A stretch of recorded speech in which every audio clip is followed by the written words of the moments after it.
الحمد لله رب العالمين والصلاة والسلام على أشرف الأنبياء والمرسلين وصلى الله على سيدنا محمد مولانا وآله وصحبه وسلم. أما بعد، السلام عليكم ورحمة الله تعالى وبركاته. الله في عون العبد ما دام العبد في عون أخيه. نبينا عليه الصلاة والسلام وحور دتك أفر طبق ضد دتك أفر نين إلهي نين علم للسيي نين مال للسيي نين علم مال لسوق دري نين على لبض بالسنين علم المال للسنين marka waa ku xujeysan tahay marka hadii cilmi lagu sii cilmiga inaad uga faa'iideysid ummadda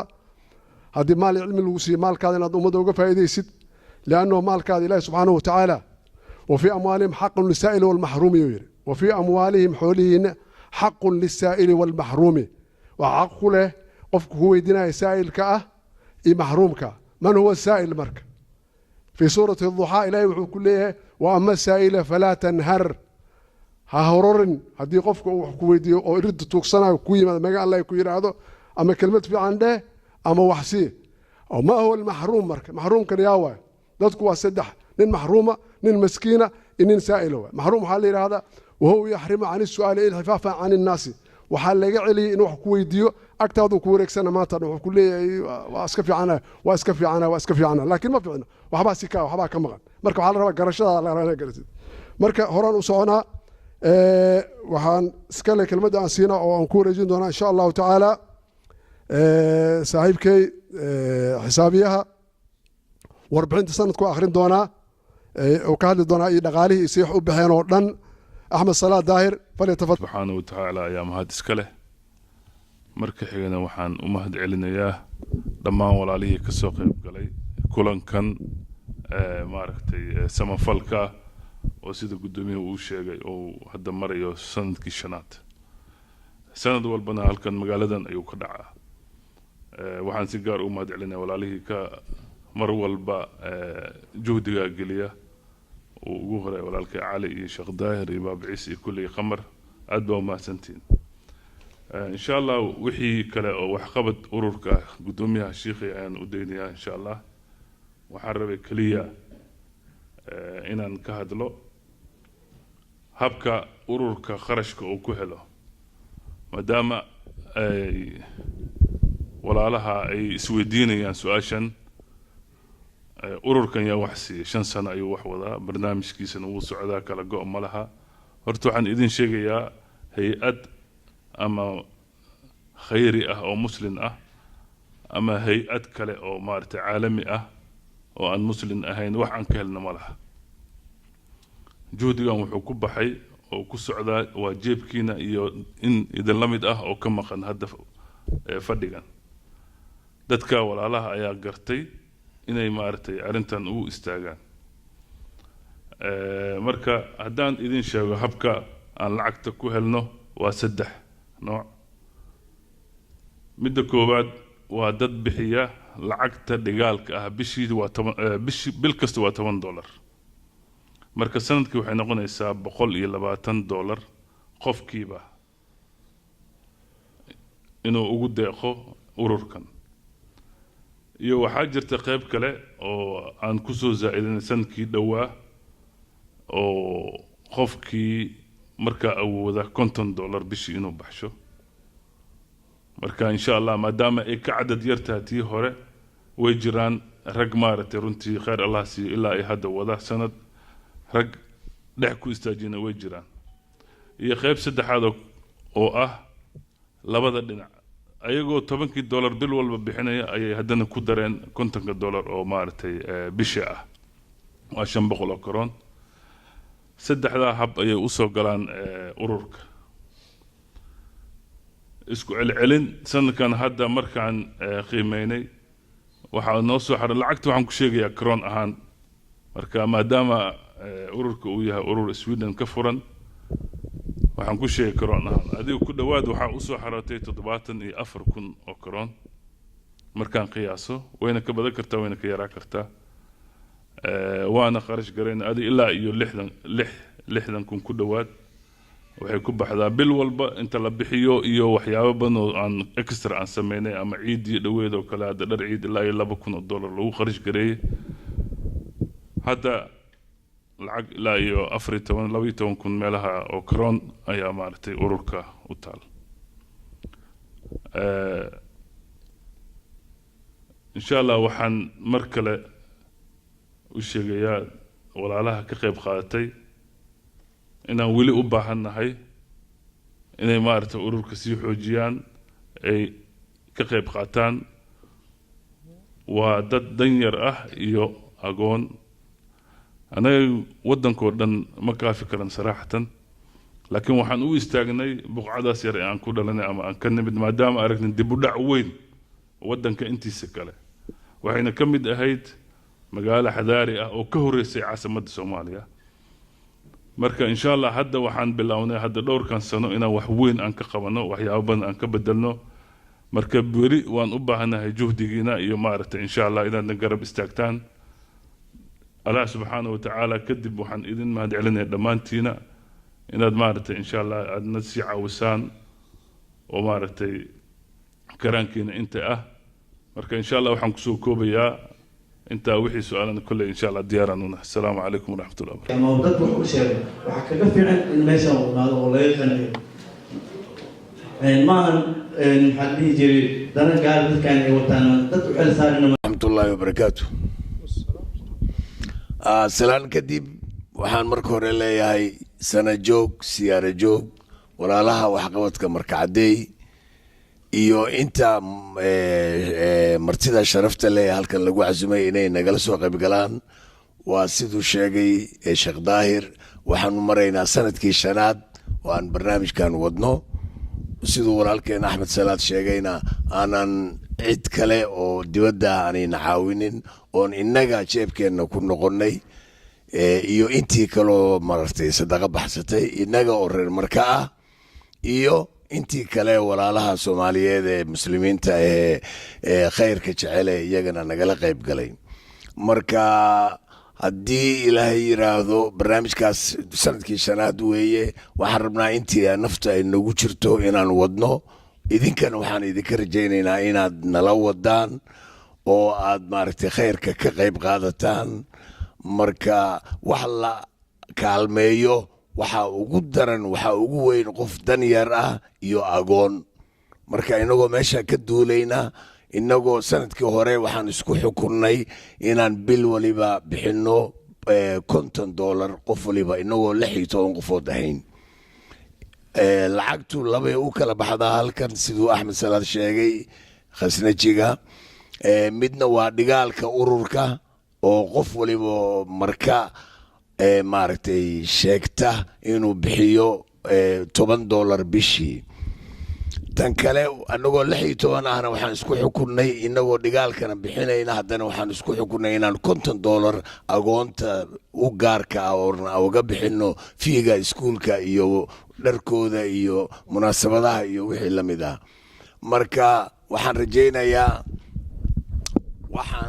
rajaynayaa barnaamijkii meel fiican buu marayaa weli barnaamijkii waa socdaa baahidii weli waa halkeeda intii bixisay waan uga mahad celinaynaa intii maaragtay hadda diyaarka ahna waanu qoraynaa magacyadooda sanadkaana ku darsanaynaa iyagana inay nagu soo biiraan hadda waxaanu maraynaa 16kaas qofooda liiskoodii aan haynaa oo ogolaatay oo iyagu maaragtay ay ka timid inay bixiyaan agoontu kaalmeeyaan taakuleeyaan looga bixiyo dharka ciidaha iyo fiiga iskuulka marka waxaan rajaynayaa sanadkan haddii sanadkii hore 16 aanu hayn sanadkan markay ugu yartahay inaan laba laab helno ugu yaraan 16 qofood kale aan helno ama 10 qofood hadba qofba intii uu awoodo uu kari karo inuu bixiyo wax la kaalmeeyo agoon ayaa ugu fiican marka horeysa waxaan rabaa inaan bogaadiyo amaano kooxda barnaamijkan samaysay hawshan markacadey oo muxuu ahaay 5 sano soo waday barnaamijkan waxaan filayay markaad sameynaysa warbixinta waxaad la hadlayseen dad aad isleedihiin kulli barnaamijka waa la socda wayd yaqaaniin waxaa jira dad anaa kamid a kuwa aan muxuahay intaa marka u horeysay waa imaadeen marka hadda waxaa laga sheegay in carruurtani ay yihiin kuwa la nool qoys waalidkood dadkooda nool agoona laakiin guryahooda jooga ee aan meel ku xiriisnayn aad ka caawisaan iskuulka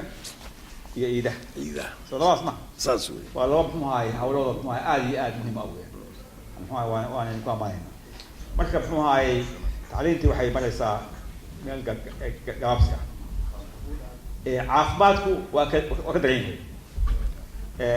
dalkeena tuulooyinkeenna iyo degaamada wadanka muxuahay malaha muxuahay caafimaad badan ka shaqeynay tuulooyinka ku yaala shabeelle hoose ilaa 300 oo tuulo baa waxaan u tababarnay waxaa kala ku magacaabana daryeelo caafimaad oo muxuahay carruurta talaalkooda la baray daaweynta la baray hooyada xanaanada la baray aad iyo aada u shaqaysay runtii waxay ahayd barnaamijka ugu weyn dalkeena soomaaliya oo xagga tuulooyinka wuxuu ahaa muxuahay gobolka shabeellada hoose maanta in kuwaas oo idin waxba kama jiraan tuulooyinkii dib bay ugu noqdeen muxuahay meel aan caafimaad lahayn aan lahayn muxuahay iskool lahayn marka muxuahay qof kasta oo ka shaqeeya barnaamij waxbarasho hadda wadaan kale oo agoonta weliba ka shaqeeya waa qof muxuahay wadankiisa u jihaadaya hadda halkan waxaan sugan nimi dan reer iyo dan iskuma inayman waxaan sugan nimi hal masalo keliya oo ah agoon muxuahay aan midkiidna aabba u ahayn dantaa ina ka dhexaysa way waxaa isu kala keenay wax ka qurux badan bishirso maxaa yani in dan guud oo maslaxa la isu yimaado hawsha wadaan muxuahay anu wada caawa muxuahay waa idin waa ka qayb geliya waxaa xubin baan ka ahay maasha hawl muxuahay aada iyo aad xiis weyn u ah muxuahay tuulooyinka muxuahay soomaaliyana muxuahay u baahan yihiin arrinta uu ka hadlay jeeda ka hadlay oo ah caafimaadka waxaa la fuliyey dalka soomaaliya wasaaradda caafimaadka waxay ka samaysay 4 gobol bay waxay ka samaysay muxuahay waxaa la dhaho muxuahay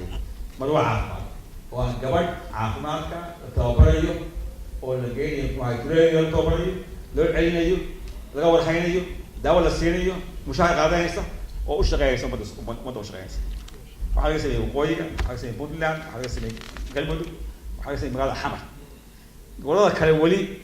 ma ayan muxuahay ma gaadhin hadda waxaa jira barnaamij aad iyo aad u baahsan oo muxuahay aan rabno in dalkao dhan lagu fidiyo oo la geeyo marwo caafimaad tuulo kasta oo dalka muxuahay soomaaliya ka barnaamijka muxuahay bangiga adduunka ayaa muxuahay isna gacan ka geysanaya oo hadduu bilow yahay anigu waxaan insha allah waxaan socdaa xamar bisha soo socota bilowgeeda barnaamijyada noocaas ayaan ka qayb galo ayaan u tegaya alxamdulilah wasalaatu wasalaamu calaa rasuulillah sala allahu alayh wasalam asalaamu calaykum waraxmatullaahi wabarakaatu ilaah waa mahad iska leh intaas kabacdi waan u mahad celinaya maaragtay dadkii hawshaan qabanqaabiyey dadkaan isugu yeeray ilaahay dartiis ugu gurmaday dadka walaalahooda waxaan leenahay allah idin fududeeyo annagana ilaahay muddo inaan ka qayb qaadano runtii waxyaabaha dadka bini-aadanka energy ku abuuri karta farxad gelin karta ayay ka mid tahay markaad aragtid dad aan dan kale isku keenin sidii doctoorku noo sheegayay soomaalinimo iyo dad kale oo aysan kaaga sokayn inay u gurmadaan iskugu yimid waa arrin aada u wanaagsan programka agoonta soomaaliya markay burburtay runtii dadka soomaaliyeed waa dad gacan furan beer jilicsan meel shishabaya wax laga fiirin marka wixii dadku intaas kusoo gaaray waxay ahayd iscaawin iyo maaragtay isku gurmasho programka agoonta annaga waxaan bilownay 2005 runtii ilmihii waagaas aan ku bilownay ilaa heer jaamacad intay ka baxeen dhowr iyo 10 kamid a waxaan xasuustaa hadda weli inay goobihii ilmaha agoonta ku xariisan yihiin lacago mid walba $100 inuu bixiyo sidii hadda guddoomiyuhu noo sheegaya qasnajiguna qaabka hadda ugu qurxoon oo maaragtay waxa looga qayb qaadan karo in ama dhigaalkaas la bixiyo ama la kafaalo qaado oo maaragtay qofkii uu qof iyo laba iyo qaato $40 $50 waa waxa ugu yar oo qofkaas agoonka kolley annagu dadka aan kafaalo qaadno qofkii uu qaato marka dadka qaara laba saddex wax qaata waxaa laga yaabaa in la is dhaho dadkan guryahooda maaragtay ay degan yihiinoo qofka agoonka waa la kafaalo qaadi karaa asagoo gurigiisa degan biilka gurigiisa lagu siinaya qofkii dabcan waa agoon markasta annaga wiilashana meelaan ku xareynay gabdhahana kafaalada guryahooda lagu siiyaa runtii dad badan oo Soomaaliyeed kala duwanna way ku qayb qaataan 12 qof marka ku bilowday macnaha inaan wixii dhowr qof isku raacday hadday go'aan leeyihiin ay meel gaarayso alxamdulillah ilaahay baa hirgeliyey maantana ilmo 500 ka badan ayaa ku xareysan 3 xero kala duwan meel yaraan ku bilownay oo maaragtay 8 qof ku bilownay maanta anaga 12 qof oo Stockholm joogna marka arrintaas aad iyo aad baan ku bogaadinayaa meeshaasna ha laga sii wado aniguna maaragtay maanta laga bilaabo xubin aan ka noqonayaa insha Allah aad bay u mahadsanyihiin walaalahay sida wanaagsan usoo qabqaabiyey hawsha aad iyo aad baa u mahadsantihiin kulligeedba waa alxamdulillah waa noo taallaa waxa waaye sida walaalihii u sheegay taariikh dheer waaye laakiin sheekha wuxuu soo qaaday xagga farsamada annagu waxaan aaminsanahay waxaa jirtay shelter agrario oo journal aan ururayo agraria oo beeraha ah dad badan oo Soomaali ah ayaa xagga beeraha ka bartay waana dhulka ugu qeyr badan oo maaragtay xagga soo saarka marka waxaan qabaa haddii aan wax saarayno in xoogga la saaro in xagga beeraha dhalinyarada la baro oo shelter agraria sababtoo waxa weeye mishkilada maanta noogu weyn dalka waxa waaye cirka dhulka iyo badda waxaa lagu keenaa wax la cawi wax la cuno iyadoo oo maaragtay ummadii ay ka gaajsan yihiin shabeellaha hoosana waxay baahi tiri kartaa dalkii oo dhan horena u baahi tiri jirtay oo magaalooyinkii maaragtay kale raashinkay geen jirtay marka taariikhiyan maraakiibtii laga rari jiray wax soo saarkeedii markii la fiiriyo webiga Shabeelle ilaa Afgooye ilaa Baraaba waxyaalaha ugu qadiimsan buu ahaa xagga beeraha xagga kalluumaysigana waa taariikh weyn maartay oo kalluumaysiga ilaa badda ah xagga alindiga markii la yiraahdo waxaa la sheegayaa 1925 in ay jireen ilaa 100 warshad alindi ah oo dharka la qaado oo la gashto ilaa East Africa loo geyn jiray marka waa farsamadii waa taala weli aqoontu waa taala waxaa loo baahan yahay kaliya meelihii oo meel dheer loogu raadinayo in farsamooyinkaas oo fudud in wax la geliyo si dadkii shaqo ay u helaan dhibaatada ugu weyn waa dadka shaqo la'aan waa dhalinyaraan loo baahan yahay marka xagga beerihii kalluumaysigii farsamadii hadda aan leeyahay alintiga ay sheegay oo dadkii khibrad ay u leeyihiin in dhinacayaashaas maaragtay ama loo raadiyo caawinaad kale ama dadka loo guwaayo marka runtii maaragtay dhibaatooyinka hadda dhacayna ilaahay mahadiis waxaan rajaynaynaa nabadgelyada waa wax weyn inuu nabadgelyo kheyr keeno oo xagga dhinacaas oo dadkii maanta xero qaxooti ku jiraan weli xamar bay u badan yihiin qaxooti inay ku jiraan oo ceelka buureey meesha la leeyahay ilaa waxaa degan dad shabeellaha hoose marka iyo Afgooye iyo dhawaaxigeeda waa dad ku tiirsanaa shaqadooda runtii ebeedkoodna maartay subaxdiina ka lihi jiray soo shaqaysan jiray kii badgalaya iyo kii beeraha aadaya laakiin maanta waqtigii waa waqti xun waaye aad iyo aad baana ugu mahad celinayaa dadka soo awaawalay laakiin in la xasuustaa loo baahan yahay meelaha oo wax la gelin karo oo ummadeena ay ka kici karaan inay yihiin saddexda meel beeraha xoolaha oo waxbaha kalluumaysiga saddexdaba waa haysanaa marka in dadkii lagu dhiirigeliyo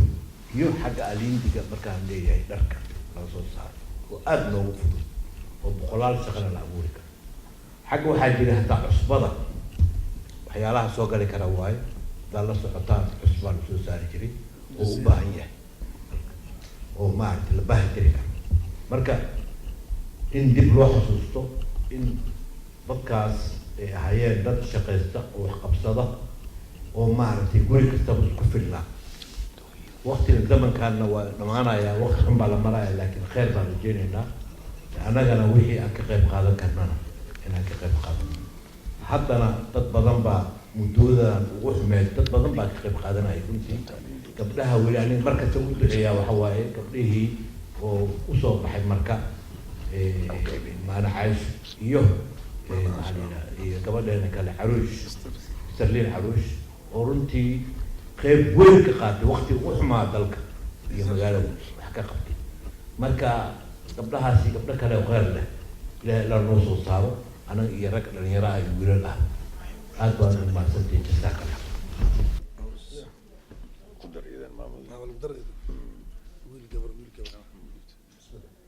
hadda waxaan siinayaa nin ku hadlaya magaca dhalinyarada magaalada marka aweys abuukar fadhi tafadal aweys. السلام عليكم. عليكم السلام ورحمة الله وبركاته. waxaan mahadcelinaa meeshaan maxaa la dhihi jiray dadkii soo awooway xalfadan mani maqlaan dadka soo awooway iyo dadkii maxaa la dhihi jiray xalfadan soo ajiibay waa ku mahadsantihiin. aniga wax badan usoo istaagay maadaama aan magacaabay saas darteeda usoo istaagay. maxaa la dhihi jiray markaan ka sheekayay magaalada marka saad la socotiin waa magaalo oo dadkeeda lagu bartay inay istaafuleeyaan. marka waana waxaan kusoo koran lagu soo barbaariyey. annaga markaan da-deena aan ka hadlo waxaana soo barbaariyey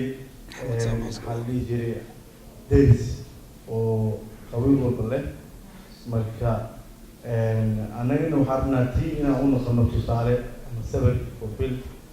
oo aan meesha kasii wadno. waxaa la dhihi jiray inaan dadkii hadda meeshaan maadaama dadkii xagga jooga magaaladaas marko ay ahaayeen dad istaafuleeyo. annagana waxaa la dhihi jiray waxaan ku taakuley karnaa xagga dhaqaale maadaama xoog iyo dhaqaalo aan u baahnayn inaan ku sameyno laakiin aan macnaa meeshii aan joogin. laakiin waxaa naga fursad fiican dadka meesha jooga oo dhaqaalo haysto marka xoog iyo dhaqaalo labadaba isku dari karo. aan jeclaa lahay macnaha inay arrintan ka qayb qaataan. waa barnaamijkan waa barnaamij isqaan oo lagu taakuleynaya dad aqoon sidii hore lagu sharxibo siiyo jaaliyadda reer markaad iyo dadweynaha sharafta leh ee xafladan qiimaha badan lasoo abaabulay. runtii waa wax dadka farax gelinaya aada iyo aadna u qiimo badan loona baahan yahay in lagu daydo. waxaan un odhan lahaa allaylehe nin saaxiibkayaa beri hore yidhi reerka geela reerka dabayaal baanu dabanaal. waxa weeyaan sidaa cali salaad sheegay saaxiibkay oo doctor khaliifan ka faa'iidaysanay oo reer markaad aan ka faa'iidaysanay maanta waxqabadkooda reer markood iyo reer markaad allaylehe aniga tayda anigu cidna kamaanaan aqbalay reer markood laakiin reer markaad marka cadday minana marka runtii waa wax lagu daydo. aada iyo aad baanan idinka mahad celinayaa. ilaahayna ajri iyo xasanaad badan ha idinka siiyo dadaalka aada wadaan. way fiicnayd inaan wax ballaadhan idinku soo talagalo waqti dheer idin geliyo. waanan isku dayay sida ugu quruxda badan leh ee ugu munaasibsan ee ugu maxaan idhaahdaa ugu murtida badan inaan marka wax uga sheego. dadka inta badan suugaanta tiriyaa ma jecla inay wax ammaanaan inay wax toosiyaan bay jecel yihiin. laakiin tanoo kale ammaan bay mudanta. arrinka noocanihi ammaan buu mudan yahay. doctor khaliif baana ereyga iiga horreeyey khayr allah ku siiyo. waxaan idhi un anigu markaay minanaw cusmaan muhiimadii qaranka iyo marsadii dalka ugu mudnayd sooyaalkiiyo mahadhadii talyaani aad marisay iyo gumaysigii maagay africa dhulkeenna maroorsan rabay dadkii maya ugu jawaabay.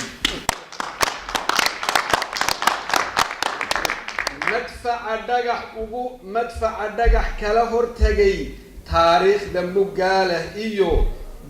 taariikhda mugaaleh oy dunidu mara kaaga tahay cidina kaama suugi karin markaay adigaa iskale. markaay minanaw cismaan magaalo madaxdii Shabeelle markaay adigaa iskale markaay Minanow Cismaan dhulkii mu'miniinta iyo maqaamkii waliyadiyo makaankii awliyaay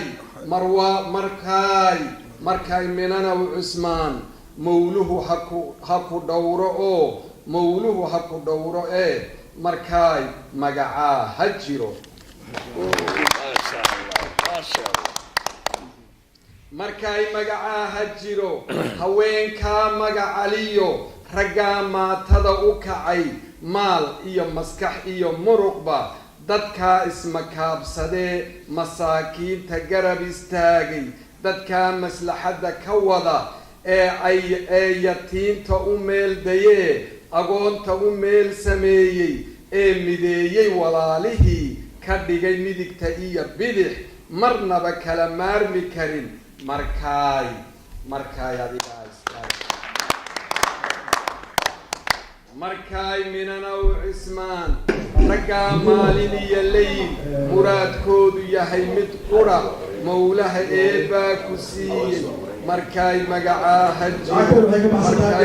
markaay meel qura ahaw markaay midnimada ka tali markaay adigoo mid qura markaay maatadaada eego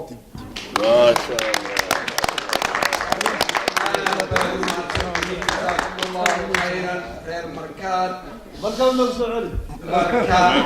marka caddeed Minanow Cismaan anigana mid baan ka ahay ururkaas